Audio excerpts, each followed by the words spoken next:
Din hija l-itwal kampanja elettorali wara dik tal-1987 li ma' kampanja tissegwi xhur sħaħ ta' inċertezza politika bil-qofol tagħha jintlaħaq 4 ġimgħat ilu meta l-gvern ta' Lorenz Gonzi telef vot dwar il-budget. Għana meta l-pajis kellu bżonn l-iqsar possibbli ħalli jisili għandu jisiru l-pajis l-għada tal-elezzjoni jimxi l-qoddim kif wieħed jispera li jimġa. Sammorru għal waħda mill-itwal kampanji bla bżonn.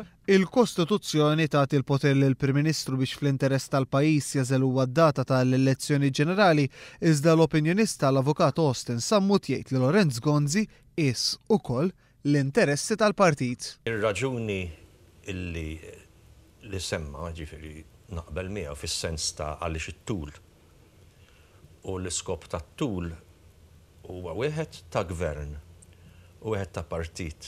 Fil-Breakfast News ħasem ukoll l-Avukat Robert Abela li tenna l-appoġġ tiegħu lejn il-Partit Laburista anke jekk mhux ser ikun qed jikkontesta l-elezzjoni ġenerali li ġejja.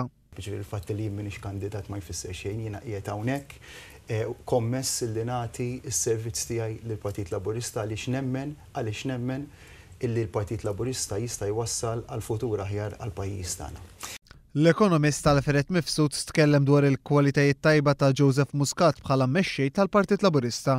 Maturazzjoni kbir ta' leadership minn mindu daħal fil-kariga ta' kap tal-oppożizzjoni.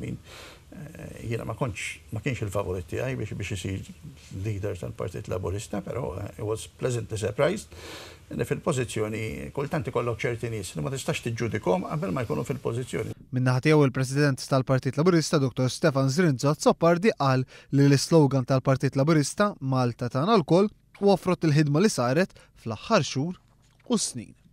Malta tagħna l-koll ġejja minn ħidma li għamilna tul dawn l-aħħar snin fejn fimna illi s-suċċess ta' dan il-pajjiż jista' joktor jekk dan il-pajjiż ikun maqgħud iktar. Aktar ma jingħaqad pajjiżna, aktar pajjiżna jista' jirnexxi.